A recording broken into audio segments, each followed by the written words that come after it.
반갑습니다. 책과 함께 편안한 시간을 드리는 제이지보이스입니다.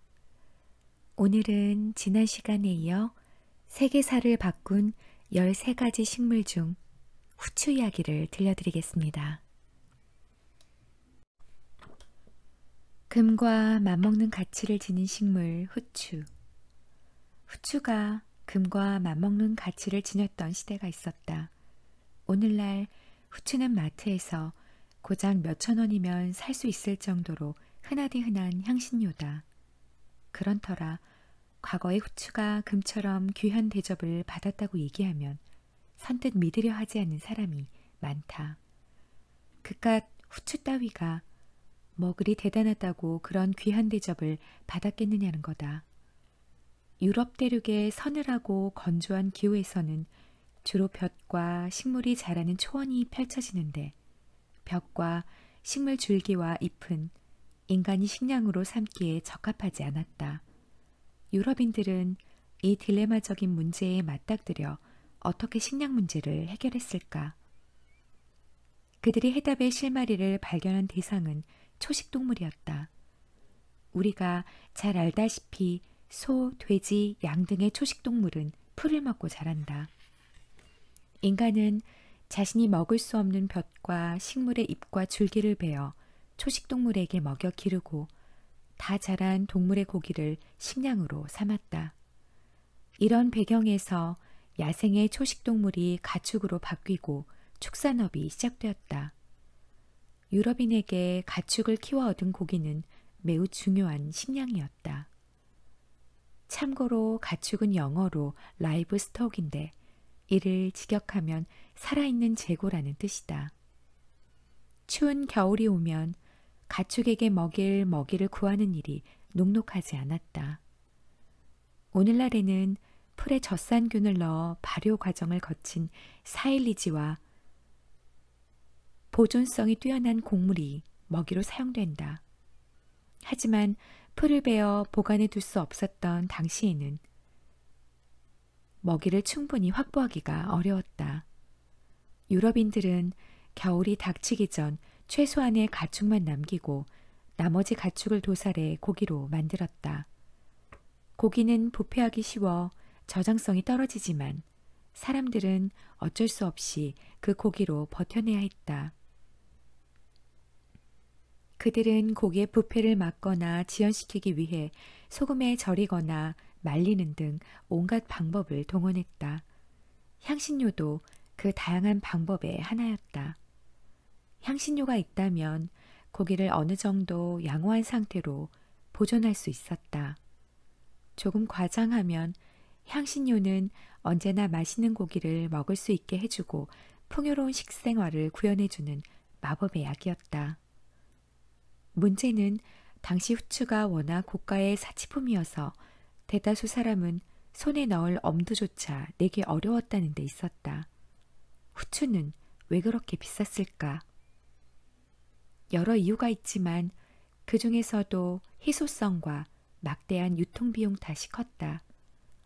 후추는 남인도가 원산지인 아열대 식물로 중동의 아랍 지역과 유럽에서는 재배할 수 없었다. 그러므로 상인들은 육로를 멀리 돌아 인도에서 후추를 들여올 수밖에 없었다.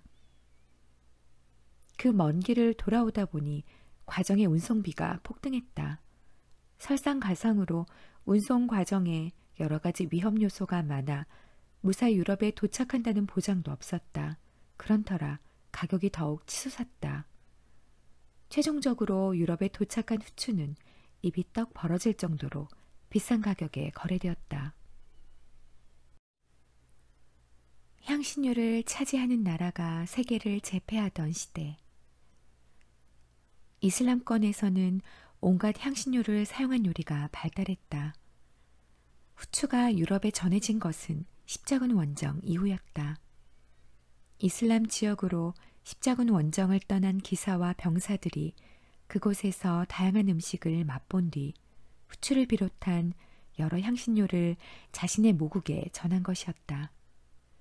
중세 유럽인들은 그 독특하고도 이국적인 향취에 흠뻑 취해 후추 등 향신료를 열렬히 갈망하기 시작했다. 후추를 비롯한 다양한 향신료를 용로가 아닌 회로로 유럽에 들여올 수 있다면 당대의 유럽 상인들의 머릿속에 성광처럼 이런 생각이 스쳐 지나갔다. 당시 유럽에서 향신료의 인기는 하루가 다르게 치솟고 있었기에 만약 그렇게 할 수만 있다면 막대한 이익을 취할 수 있을 것만 같았다. 그들은 바닷길로 후추를 들여와 대박을 터뜨릴 생각에 밤잠을 설쳤다. 그러나 그것은 생각처럼 녹록한 일이 아니었다.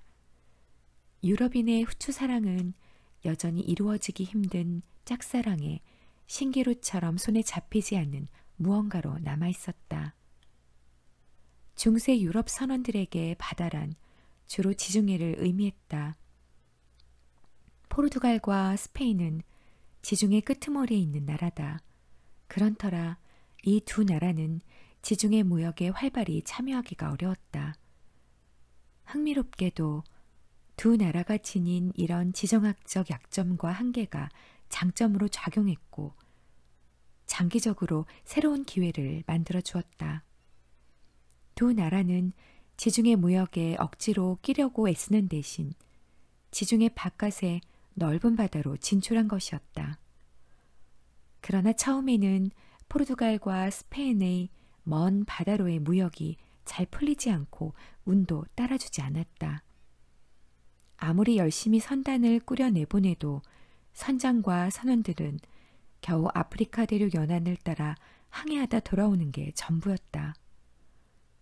반복되는 항해에서 두 나라는 연거푸 손실만 입고 손에 쥘 만한 게 거의 없었다. 아프리카 북서부에는 죽음의 곳으로 알려진 보자도르 곳이 있다. 죽음의 곳이라는 악명에 걸맞게 그곳은 험난하고도 위험천만한 지형이었다.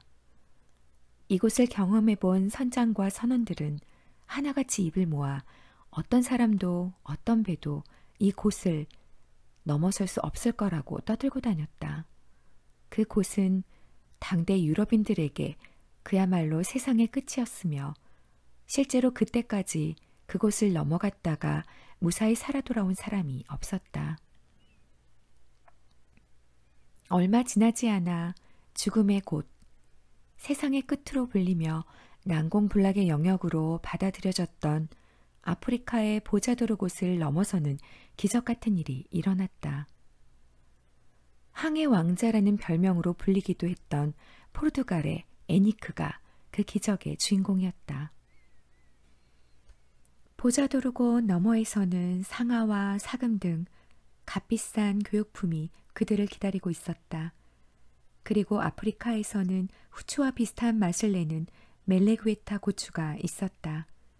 멜레구에타 고추는 생강과에 속하는 식물로 후추과에 속하는 후추와는 다른 종류지만 향신료로서 활용 가치는 충분했다.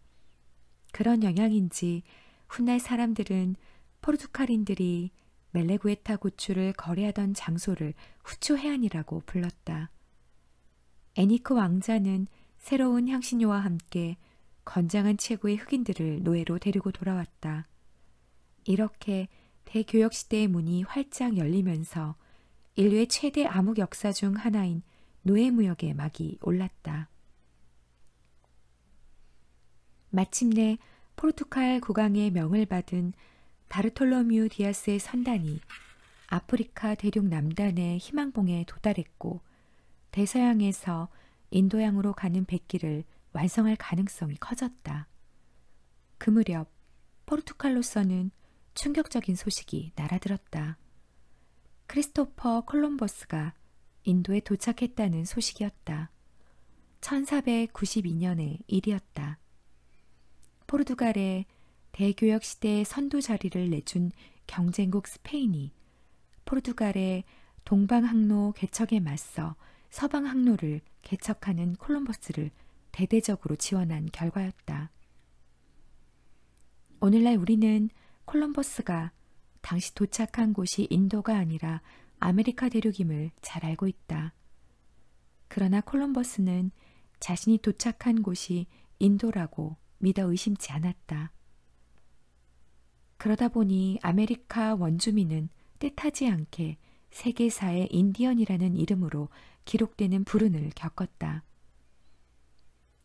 콜럼버스가 아메리카 대륙을 탐험하던 무렵 당연하게도 그곳에는 인디언이 아니라 아메리카 원주민이 살고 있었다.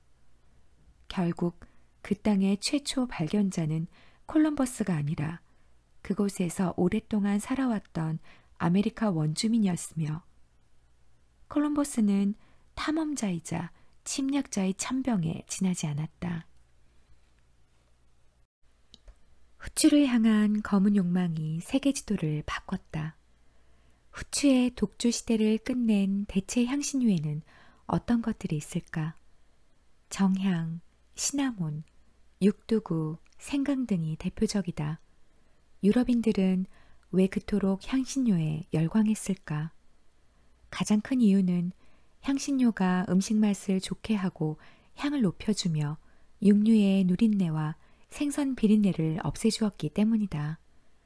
더구나 향신료는 어떻게 조합해서 사용하느냐에 따라 맛과 사용법이 그야말로 무궁무진하다. 문득 이런 의문도 생긴다. 왜 유럽인이 절실히 필요로 하고 열광하는 향신료가 유럽이 아닌 인도에서 주로 생산되었을까? 이 의문에 대한 답은 향신료가 가진 생태적 특성에서 찾아야 한다.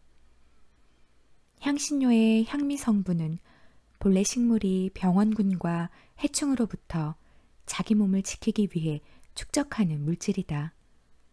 잘 알려진 대로 기온이 높은 아열대 지역과 습도가 높은 몬순 기후의 아시아에는 병원균과 해충이 많다.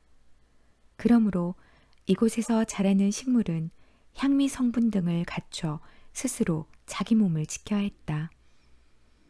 반면 기후가 서늘한 편인 유럽은 상대적으로 병충해가 적은 편이라 식물이 향미 성분을 갖출 필요가 없었다.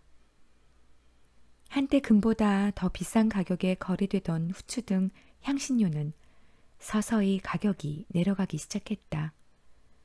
구체적인 하락 시점을 짚어보라면 1650년 무렵이다.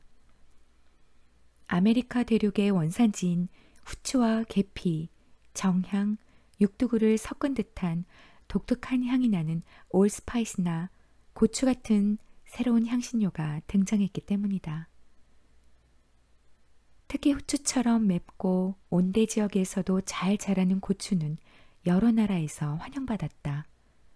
이 무렵부터 인류는 커피와 코코아, 엽차 같은 기호품도 즐겨 먹기 시작했다.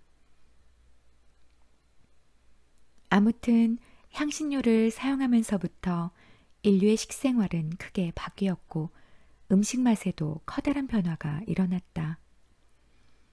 향신료를 찾아 항해 기술을 갈고 닦은 인류 역사를 살펴보면 맛을 향한 인간의 욕망과 도전이 세계 역사를 얼마나 크게 바꿔놓았는지 새삼 깨닫게 된다. 그도 그럴 것이 사실 알고 보면 콜럼버스가 아메리카 대륙을 탐험한 일, 바스코 다가마가 희망봉을 돌아 인도까지 가는 항로를 개척한 일, 마젤란의 세계 일주 등이 모두 후추를 비롯한 향신료를 구하는 데 목적을 두고 있었기 때문이다. 아쉽게도 식민 지배를 당하는 나라 입장에서는 자신이 가진 자산인 향신료가 표적이 된 셈이었고 세계 식민지화를 촉발하는 계기로 작용했다. 오늘은 여기까지입니다. 끝까지 함께 해주셔서 감사합니다.